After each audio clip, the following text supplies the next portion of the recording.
Bismillahirrahmanirrahim. Yang terhormat Ibu Endah selaku dosen pengampu mata kuliah Pendidikan Filsafat. Assalamualaikum warahmatullahi wabarakatuh. Alhamdulillahirrabbilalamin. Wassalatu wassalamu ala asrofil anbiya wal mursalin wa ala alihi wa sahbihi ajmain amma ba'du.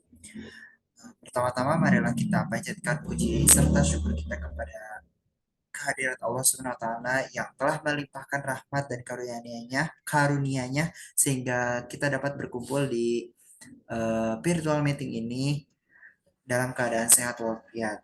Dan lupa juga salawat serta salam semoga selalu tercurah limpah kepada junjungan kita Nabi Muhammad Shallallahu Alaihi Wasallam beserta keluarganya, sahabatnya, serta umat kita sebagai umatnya. Dan semoga kita juga mendapat syafaatnya di yaumil kiamah nanti. Amin ya Allah ya Rabbal Alamin. Pada kesempatan kali ini, eh, izinkan kami memperkenalkan diri. Kami dari kelompok 3 mata kuliah filsafat pendidikan akan mempresentasikan mengenai akhlak dalam perspektif falsafah pendidikan Islam, di mana kelompok 3 ini beranggotakan 3 orang, yaitu saya Muhammad Abdul Sidik dan rekan saya Miranda Andisi dan rekan saya yang terakhir ada Muhammad Biftah. Baik, berbicara mengenai tentang pendidikan akhlak. Pendidikan akhlak merupakan aspek yang sangat penting ya dalam pendidikan Islam. Maka secara umum akhlak itu dapat diartikan sebagai sifat baik atau yang terpuji yang dimiliki eh, oleh individu dan tercermin dalam perilakunya sehari-hari. Baik, kita langsung saja masuk ke. Nah, pada pertemuan kali ini yang akan dibahas oleh kelompok kita yaitu agenda yang pertama ada pengertian akhlak dan pendidikan akhlak, yang kedua ada tujuan pendidikan akhlak dan metode-metode pendidikan akhlak.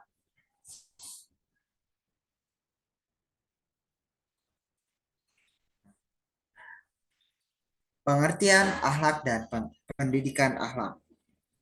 Akhlak seperti yang disebutkan di awal tadi, akhlak adalah bagian penting dari agama Islam yang menitik beratkan pada kualitas batiniah manusia yang tercermin dalam tindakan nyata dan kebiasaan sehari-hari. Akhlak atau huluk berasal dari kata kholako yang berarti mencipta, menumbuhkan atau memperbaiki sesuatu. Nah, sehingga akhlak dapat diartikan sebagai tabiat atau perangai seseorang yang diciptakan atau ditanamkan dan diperbaiki melalui proses pembelajaran. Maka pendidikan akhlak dari perspektif falsafah pendidikan Islam diartikan sebagai upaya membentuk sikap, perilaku dan karakter muslim yang baik sesuai dengan nilai-nilai keislaman. Nah, pendidikan akhlak merupakan pendidikan yang dilakukan secara sistematis dan terus-menerus untuk membentuk kepribadian muslim yang kuat, bertanggung jawab, adil, jujur, sabar, murah hati, dan selalu mengutamakan kepentingan umum dari kepentingan individu. Gitu. Nah, selanjutnya ada pengertian pendidikan akhlak.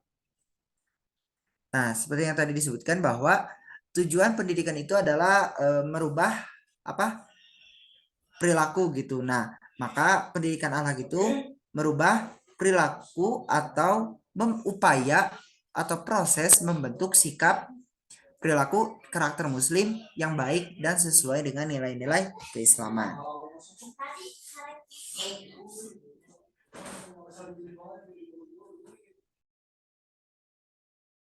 Baik, selanjutnya mengenai tujuan pendidikan akhlak akan disampaikan oleh rekan saya, kepadanya saya persilakan.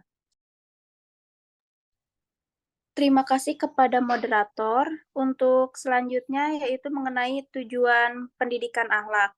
Nah, tujuan utama dari pendidikan akhlak dalam perspektif falsafah pendidikan Islam adalah membangun pribadi muslim yang kuat, bertanggung jawab, adil, jujur, sabar, murah hati, ramah tamah, dan selalu mengutamakan kepentingan umum daripada kepentingan individu.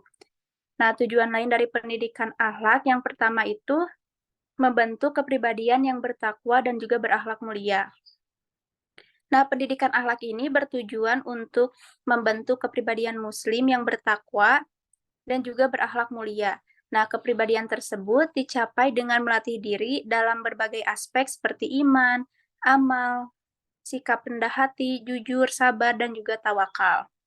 Lalu untuk selanjutnya yang kedua yaitu membangun hubungan sosial yang baik.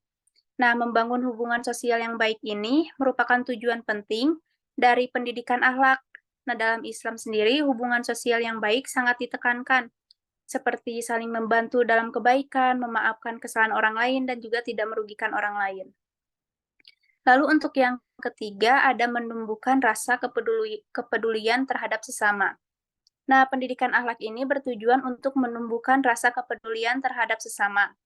Hal ini tercermin dari ajaran Islam yang mengajarkan untuk saling membantu dan juga peduli. Nah, peduli ini terhadap orang lain yang sedang mengalami kesulitan. Lalu yang keempat, ada mewujudkan masyarakat yang adil dan juga sejahtera. Nah, akhlak yang baik menjadi landasan bagi terwujudnya masyarakat yang adil dan juga sejahtera. Pendidikan akhlak ini bertujuan untuk membentuk pemimpin dan warga masyarakat yang memiliki akhlak mulia sehingga mampu membangun masyarakat yang adil dan juga sejahtera. Untuk selanjutnya saya kembalikan kepada moderator. Baik, setelah dijelaskan mengenai tujuan pendidikan, dalam pendidikan akhlak itu ada juga yang membutuhkan namanya metode-metode pendidikan akhlak. Nah, metode-metode pendidikan akhlak ini akan dijelaskan oleh Saudara Mipta. Kepadanya dipersilakan. Baik, terima kasih kepada moderator. Materi yang selanjutnya yaitu metode-metode pendidikan akhlak. Pendidikan akhlak dalam perspektif falsafah pendidikan Islam memiliki berbagai metode yang dapat digunakan untuk mencapai tujuan-tujuan tersebut. Nah, beberapa metode pedagogis yang bisa diterapkan antara lain yang pertama itu mendidik dengan teladan. Teladan merupakan salah satu metode terbaik dalam membentuk akhlak. Seorang pendidik harus menjadi contoh bagi murid-muridnya dengan menunjukkan perilaku yang baik dan patut dicontoh. Rasulullah Shallallahu Alaihi Wasallam itu ialah teladan yang sempurna dalam hal ini. Yang kedua, mengajarkan nilai-nilai. Maksudnya, pendidikan akhlak juga dilakukan dengan mengajarkan nilai-nilai keislaman, seperti nilai iman, nilai tauhid, ukhuwah, kejujuran, kesabaran, kasih sayang, dan nilai-nilai lainnya. Hal ini dilakukan melalui pengenalan Al-Quran dan hadis sebagai sumber ajaran. Lalu yang ketiga, yaitu memberikan motivasi. Motivasi juga merupakan faktor penting dalam pembelajaran akhlak. Seorang pendidik harus memberikan dorongan dan motivasi kepada murid-muridnya untuk berbuat baik dan selalu memperbaiki diri.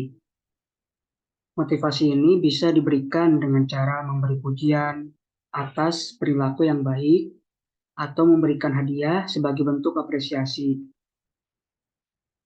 Yang keempat, yaitu menerapkan hukuman dan reward. Hukuman dan reward ini dapat menjadi metode yang efektif dalam mendidik akhlak. Pendidik dapat memberikan reward atau penghargaan bagi anak-anak yang berperilaku baik. Sementara bagi anak-anak yang berperilaku buruk atau berperilaku kurang baik, dapat diberikan hukuman yang tepat. Namun, hal ini harus dilakukan secara bijaksana agar tidak menimbulkan rasa tidak adil atau kebencian pada murid-muridnya. Metode yang kelima yaitu menggunakan metode cerita. Metode cerita ialah salah satu metode yang efektif dalam mendidik akhlak. Dalam Islam sendiri, terdapat banyak kisah-kisah para nabi dan rasul, serta tokoh-tokoh muslim yang patut kita teladani. Pendidik dapat menggunakan metode cerita untuk mengajarkan nilai-nilai keislaman atau menunjukkan contoh-contoh perilaku yang baik. Dan metode yang keenam yaitu memperhatikan lingkungan belajar. Nah, lingkungan belajar juga memiliki peran penting dalam pendidikan akhlak.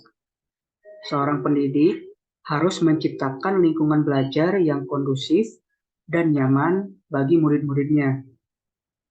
Hal ini dapat dilakukan seperti menyediakan fasilitas yang memadai, membangun hubungan yang baik antara murid-murid, serta menerapkan aturan-aturan yang jelas dan adil. Dalam pendidikan akhlak, penting untuk mengenal karakteristik murid-murid agar dapat menyesuaikan metode pembelajaran yang tepat. Terdapat berbagai faktor yang mempengaruhi pembentukan akhlak pada anak, seperti lingkungan keluarga, teman sebaya, media sosial, dan sebagainya. Sehingga peran orang tua, pendidik, dan masyarakat sangat penting dalam membentuk akhlak anak-anak. Selanjutnya saya kembalikan kepada moderator.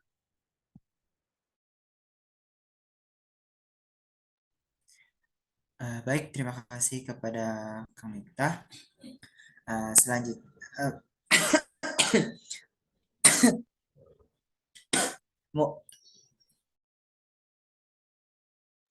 mungkin pemaparan materi-materi telah selesai. Selanjutnya ada penutupan, yaitu kesimpulan bahwa disebutkan yang telah kita sampaikan mengenai materi kali ini bahwa pendidikan akhlak dalam perspektif falsafah Islam ini memiliki banyak sekali tujuan utama gitu, di mana tujuan utamanya itu untuk membentuk kepribadian muslim yang seimbang dan berakhlak mulia. Nah, tujuan tersebut dicapai melalui berbagai metode pendidikan akhlak gitu. Seperti contohnya tadi ya, memberikan motivasi, menerapkan hukuman dan reward, dan yang paling penting dalam penggunaan metode pada pendidikan akhlak ini yaitu guru atau ustaz gitu, kita harus mengenal dengan baik apa namanya, mengenal dengan baik si peserta didik itu, sehingga kita dapat melihat bagaimana karakternya, lingkungan dia itu gitu. Maka semua metode yang telah tadi dipaparkan oleh Kang Mita itu harus dapat dilakukan secara sistematis dan terus-menerus agar dapat mencapai tujuan pendidikan akhlak dengan baik. Nah, mungkin cukup sekian pemaparan dari kami. Mohon maaf apabila ada kesalahan, kekurangan. Kesalahan dan kekurangan datangnya dari kami, dan kelebihan hanya milik Allah SWT. Kesempurnaan hanya milik Allah SWT. Mungkin presentasi dari kami dicukupkan sekian. Saya tutup dengan doa. Rabbana atina fid dunya hasanah wa fil akhirati hasanah wa qina adzabannar. Wassalamualaikum warahmatullahi wabarakatuh.